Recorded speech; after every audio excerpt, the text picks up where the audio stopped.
nome do Dr. Tiago, cumprimento a doutora Sayonara, doutor Molinaro, também os professores e amigos, o Christian Curtis e o professor Leonardo Vandelli, Edilene, servidores do Tribunal Regional do Trabalho, a plateia que nos assiste. Falar em direito do trabalho em tempos de crise, naturalmente, depois de todos aqueles que me antecederam, ouvi aqui, cheguei um pouco atrasado, perdão pelo atraso, mas eu estava num compromisso e ouvi as brilhantes palavras do professor Molinaro. Como sempre se coloca, é um pouco complicado, mas, enfim, vamos lá. A minha formação acadêmica é na área do direito internacional. Então, nada mais salutar aqui do que nós buscarmos aqui fazer uma reflexão dentro desses 20 minutos que nós temos, no que diz respeito à aplicação do direito do trabalho, né, das convenções da OIT, por parte dos juízes brasileiros, né, por parte tanto do TST como por parte dos tribunais. Lembrando que, inquestionavelmente, o direito do trabalho ele é um campo profícuo para o desenvolvimento aqui do direito internacional. Não é sem razão que hoje eu estava lecionando Direito Internacional Privado na PUC, né, e eu fui explicar para os meus alunos o conflito de leis no espaço. Eles entenderam na hora o cancelamento da súmula 207 do TST, ou seja, o empregado contratado no Brasil, que vai para o exterior, etc. Qual a lei a ser aplicável? Então, ou seja, o direito do trabalho, ele permeia, né, isso que é bacana, isso que é motivacional de nós estudarmos o direito do trabalho. Ele está presente em todas as atividades profissionais, acadêmicas. Nós podemos trabalhar aqui com a disciplina Direitos Laborais ou Direito do Trabalho dentro da seara dos blocos econômicos, por exemplo. Migrações, né, União Europeia. Ali nós não teríamos migrações, mas esta livre circulação de trabalhadores, livre circulação de pessoas. Podemos trabalhar isso dentro da seara do Mercosul também, né? Nós temos a Declaração Sociolaboral do Mercosul. Ela foi reescrita numa segunda versão agora. Ela não tem uma conotação obrigatória, é uma norma principiológica. Todavia, ela está fundamentada, ela foi redigida com base em tratados e pactos, pactos sobre direitos humanos ratificados pelo Brasil, pela República Federativa do Brasil e os outros estados partes do Mercosul, e também com base nas convenções fundamentais da OIT. Então, nada mais salutar do que conhecermos esses instrumentos, né? Nós não encontramos muitas vezes nem essas argumentações nem por parte dos advogados, né, quiçá também por parte dos magistrados. Mas a grande culpa, nesse sentido, é por parte dos advogados que muitas vezes não evidenciam a existência dessas normas na defesa dos interesses aqui dos trabalhadores. O professor Molinaro também, ele até estava comentando ontem com o professor Ingo, pouco antes do evento, que nós vamos ter um evento sobre imigrações, e me surpreendeu, eu estive num seminário ano passado, na PUC do Rio Grande do Sul, o professor orientou uma tese em relação ao tema, ou seja, a questão dos direitos sociais dentro do Mercosul. Ou seja, torna-se necessário, e aqui eu desenvolvo esse meu raciocínio, compreendermos que existem normas, sim, né, que têm esse objetivo, que têm a finalidade de proteção dos direitos sociais. E quando nós falamos aqui em direito do trabalho, em um tempo de crise, a questão da internacionalização, da crise mundial e o direito do trabalho, nós vamos, naturalmente, encontrar um discurso que leva à flexibilização, ou que pode levar à flexibilização do direito do trabalho. Né? Muitas vezes aí nós encontramos o discurso ou a força do poderio econômico, da Câmara de Indústria e Comércio, das federações de indústria e comércio, e, de outro lado, a necessidade ou não do próprio governo de reduzir custos, de gerar mais empregos, enfim. Mas uma questão, nós temos que ter em mente, e é aí que eu faço a minha leitura enquanto internacionalista, e eu pretendo fazer uma leitura objetiva, até em virtude do pouco tempo que nós temos, que o Brasil, estou aqui diante do professor Christian Curtis, ele é especialista nesse tema, o Brasil ratificou vários tratados de direito internacional e várias convenções da OIT.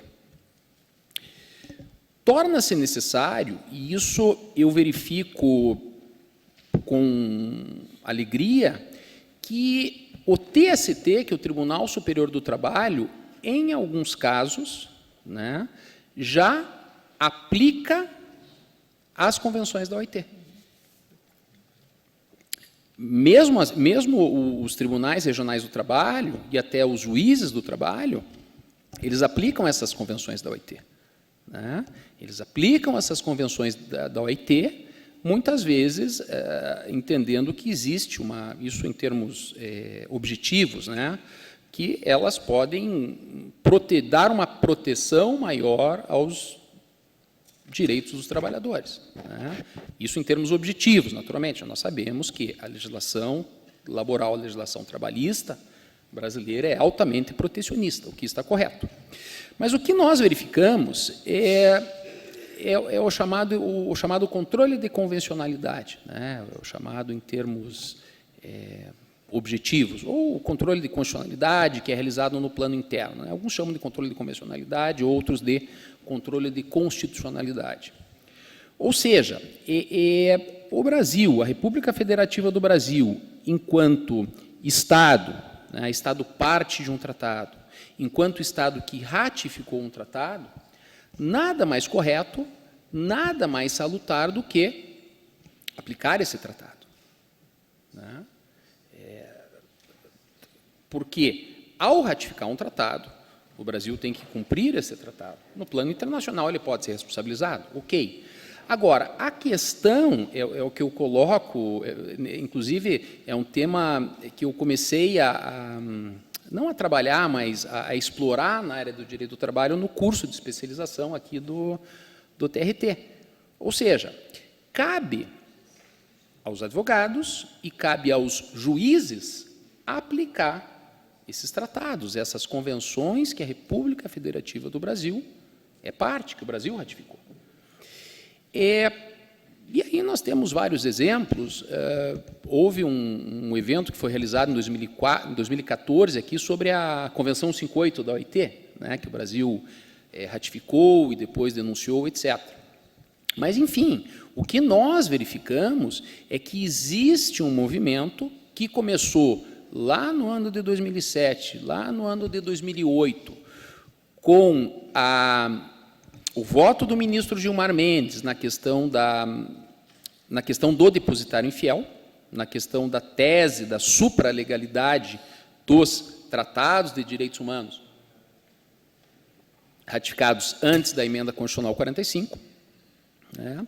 E, enfim, esta nova consciência, que, se é que se podemos dizer assim, da importância do direito internacional, esta nova consciência por parte de advogados, por parte de juízes, no que diz respeito à importância dos direitos sociais, né?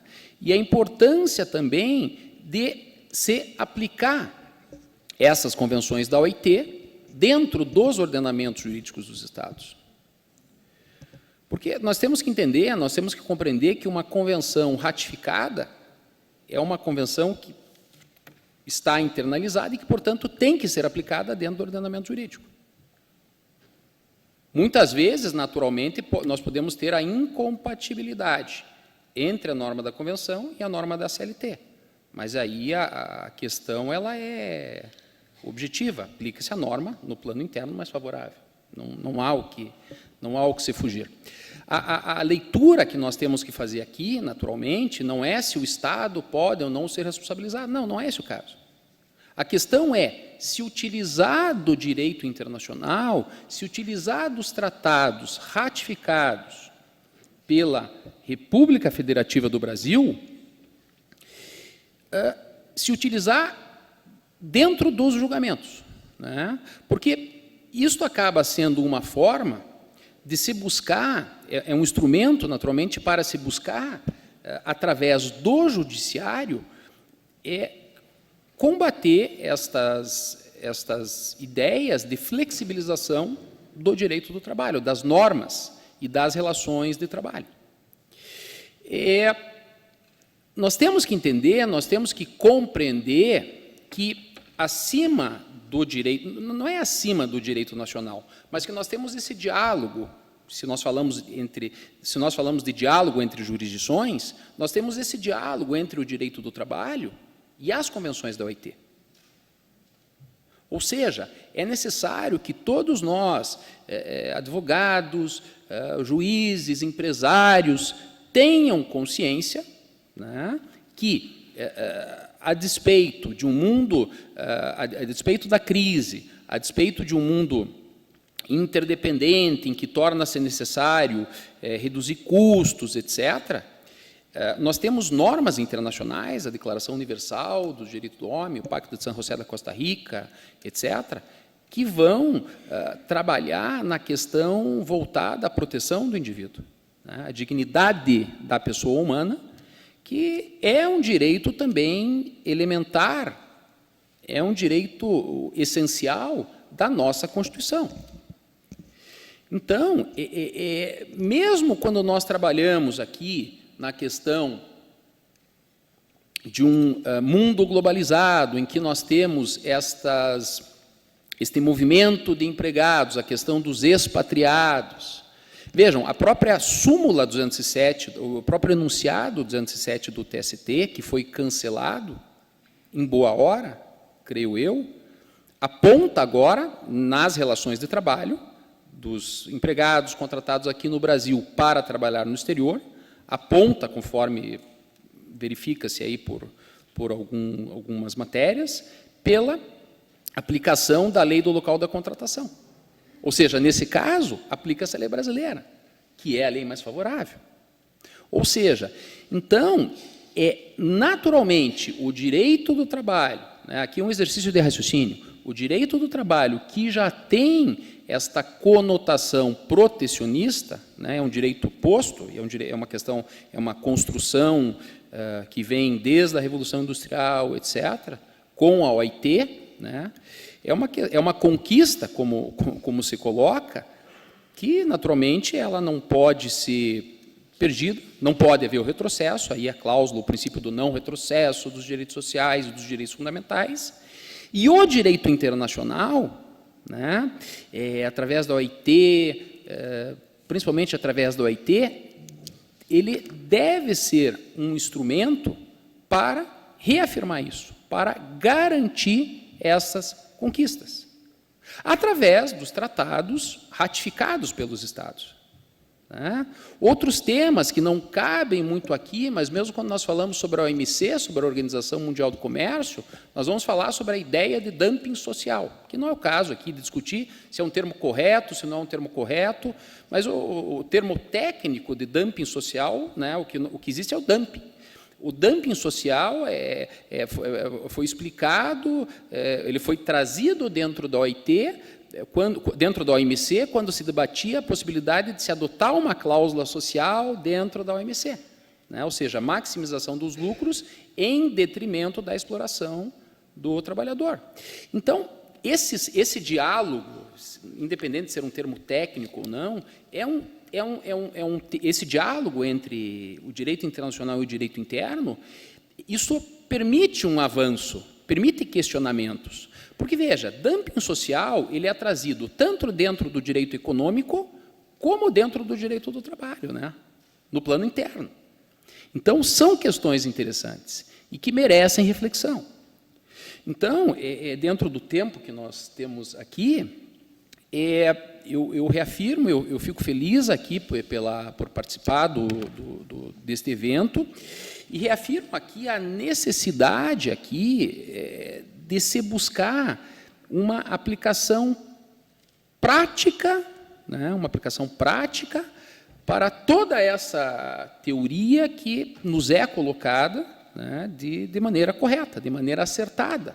Ou seja, nós somente vamos poder atuar, nós somente vamos poder defender aquilo que nós expomos através das nossas ideias, através de uma ação, através de ações, né? Nesse sentido, o Christian Curtis faz um belo trabalho dentro da ONU, uma organização intergovernamental que tem as suas limitações, nós sabemos, mas ele, enquanto representante da ONU, ele depende da boa vontade dos Estados, né?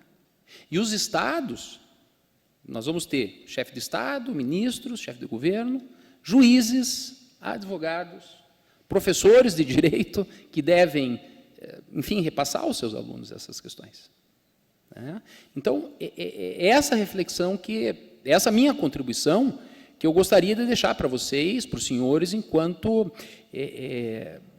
enfim, pesquisador, professor de Direito Internacional e consultor jurídico, e atuo também aqui na área dos direitos sociais e na área de direito ao trabalho, ou seja, uma necessidade de se buscar uma efetivação, uma aplicação desses relatórios que são produzidos pela ONU sobre a interpretação e aplicação do direito do trabalho no mundo, né?